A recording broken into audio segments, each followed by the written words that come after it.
Assalamualaikum warahmatullahi wabarakatuh. Perkenalkan, kami dari kelompok 4 yang beranggotakan saya Rizky Fendisania dengan NIM 230701900004, kemudian Sri Wartini dengan NIM 230701900010, dan Nur Laila dengan NIM 230701900069, kemudian Ucok Wika Setiawan dengan NIM 230701901114. Di sini kami akan menerangkan mengenai pendekatan, metode, dan teknik dalam bimbingan konseling.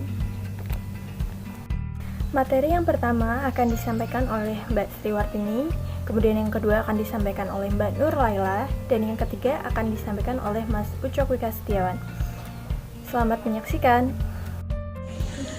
Pendekatan dalam bimbingan konseling. Pendekatan dalam bimbingan konseling benar-benar diperlukan untuk mencapai tujuan konseling yang terarah dan tidak asal-asalan. Ada 8 pendekatan dalam bimbingan konseling, yakni 1. Pendekatan psikoanalitik. Psikoanalisis merupakan teori pertama yang muncul dalam psikologi, khususnya yang berhubungan dengan gangguan kepribadian dan perilaku neurotis. Ada 5 teknik dasar dari konseling psikoanalisis, yaitu asosiasi bebas, interpretasi, analisis mimpi-mimpi, analisis restensi, dan analisis transferensi. Yang kedua, pendekatan behavioral.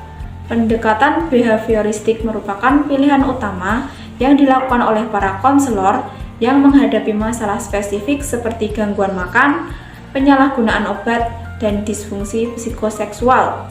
Berikut ini adalah beberapa teknik konseling behavioral: desensitisasi sistematik, assertive training, aversion therapy, dan homework.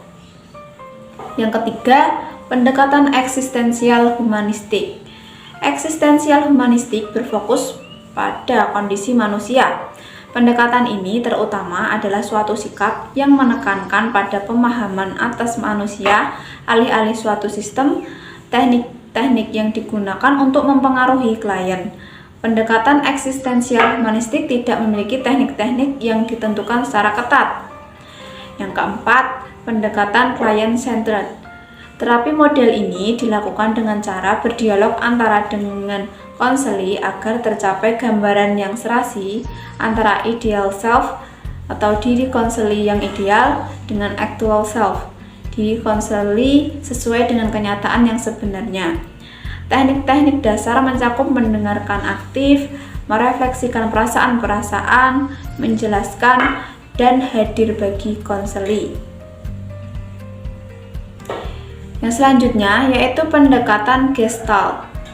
Pendekatan Gestalt memfokuskan diri pada pengalaman klien here and now dan memadukannya dengan bagian kepribadian yang terpecah di masa lalu. Selanjutnya yaitu pendekatan Rational Emotive Therapy atau RIT. RIT dikembangkan oleh seorang eksistensialis Albert Ellis pada tahun 1962.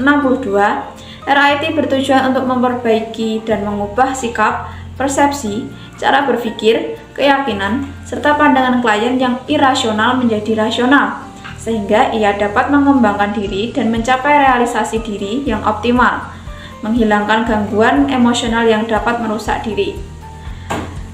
Selanjutnya yaitu pendekatan realitas. Tujuan umum konseling realitas adalah membimbing konseli ke arah mempelajari perilaku yang realistis dan bertanggung jawab serta mengembangkan identitas keberhasilan. Tugas utama konselor dalam konseling ini adalah melibatkan diri dengan konseli dan mendorong konseli untuk menghadapi kenyataan dan untuk membuat pertimbangan nilai mengenai perilakunya sekarang. Dan yang terakhir yaitu pendekatan analisis transaksional.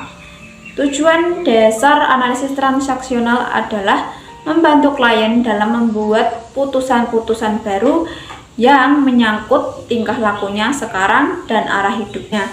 Sasarannya adalah mendorong klien agar menyadari bahwa kebebasan dirinya dalam memilih telah dibatasi. Baik, di sini saya akan menjelaskan mengenai metode-metode dalam bimbingan konseling. Metode dapat dikatakan suatu jalur atau cara yang harus dilalui untuk pencapaian suatu tujuan. Secara umum, metode bimbingan konseling ini ada dua, yaitu bimbingan individual dan kelompok. Kita bahas satu persatu terlebih dahulu. Yang pertama, bimbingan individual. Melalui metode ini, upaya pemberian bantuan diberikan secara individual dan langsung bertatap muka atau berkomunikasi antara pembimbing atau konselor dengan siswa atau klien. Setidaknya ada 3 cara dalam bimbingan individual, yaitu yang pertama, konseling direktif. Konseling dengan metode ini dalam prosesnya yang aktif atau yang paling berperan adalah konselor. Kedua, konseling non-direktif. Dalam praktiknya, konselor hanya menampung pembicaraan dan mengarahkan. Klien atau konseli bebas berbicara tanpa ada paksaan dari siapapun. Dan yang ketiga, konseling eklektif. Penerapan metode dalam konseling adalah keadaan tertentu konselor menasihati dan mengarahkan konseli atau siswa sesuai dengan masalahnya. Dan dalam keadaan yang lain, konselor memberikan kebebasan kepada konseli atau siswa untuk berbicara, sedangkan konselor mengarahkan saja. Atau penggabungan antara konseling direktif dengan non-direktif. Yang kedua, yaitu bimbingan kelompok. Cara ini dilakukan untuk membantu siswa atau klien memecahkan masalah melalui kegiatan kelompok. Dibagi beberapa jenis dalam metode kelompok ini. Yang pertama yaitu program homeroom. Program ini dilakukan di luar jam pelajaran dengan menciptakan kondisi sekolah atau kelas seperti di rumah, sehingga tercipta kondisi yang bebas dan menyenangkan. Yang kedua, karya wisata. Karya wisata dilakukan dengan mengunjungi dan mengadakan peninjauan pada objek-objek yang menarik yang berkaitan dengan pelajaran tertentu. Yang ketiga yaitu diskusi kelompok. Diskusi kelompok merupakan suatu cara di mana siswa memperoleh kesempatan untuk memecahkan masalah secara bersama-sama. Keempat, organisasi siswa. Melalui organisasi siswa, para siswa memperoleh kesempatan mengenal berbagai aspek kehidupan sosial. Mengaktifkan siswa dalam organisasi siswa dapat mengembangkan bakat kepemimpinan dan memupuk rasa tanggung jawab serta harga diri siswa. Kelima, sosiodrama dan psikodrama. Sosiodrama merupakan suatu cara membantu memecahkan masalah siswa melalui drama. Sedangkan psikodrama adalah upaya pemecahan masalah melalui drama yang berkaitan dengan psikis yang dialami individu. Perbedaannya terletak pada masalah yang dibawakan. Yang terakhir, keenam, yaitu pengajaran remedial. Pengajaran remedial merupakan bentuk pembelajaran yang diberikan kepada seseorang atau beberapa orang untuk membantu kesulitan belajar yang dihadapinya. Saya Ucok Wika Setiawan di sini akan melanjutkan materi yang disampaikan oleh teman saya. Saya di sini akan menyampaikan tentang materi teknik dalam bimbingan konseling. Yang pertama adalah konseling Gestalt. Konseling Gestalt atau teori Gestalt ini merupakan dasar terapi karena adanya pertentangan antara keberadaan sosial dan biologis. Adapun teknik dalam pendekatannya, yang pertama adalah permainan dialog, di mana teknik ini dilakukan dengan cara klien dikondisikan untuk melakukan dialog dari dua kecenderungan yang saling bertentangan. Yang kedua adalah latihan saya bertanggung jawab. Teknik ini dimaksudkan untuk membantu klien agar mengakui dan menerima perasaannya daripada memproyeksikan perasaannya kepada orang lain. Yang ketiga, bermain proyeksi. Permainan dan teknik ini artinya memantulkan kepada orang lain tentang perasaan yang dirinya sendiri tidak mau melihat atau menerimanya. Yang keempat adalah teknik pembalikan, di mana teknik pembalikan ini adalah cara seseorang mempresentasikan dirinya dari pengembalikan dorongan-dorongan yang mendasarinya. Yang kelima, tetap dengan perasaan, Teknik di dalam pendekatan ini dilakukan agar klien menunjukkan suasana hati yang tidak menyenangkan saat ingin menghindarinya. Yang selanjutnya adalah konseling behavioral.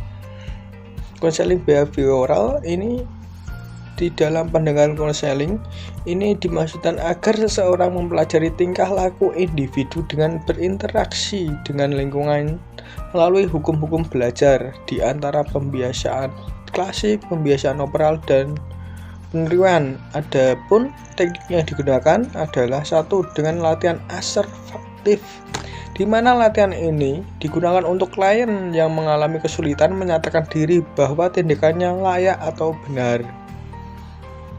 Yang kedua adalah desensitisasi atau sistematis.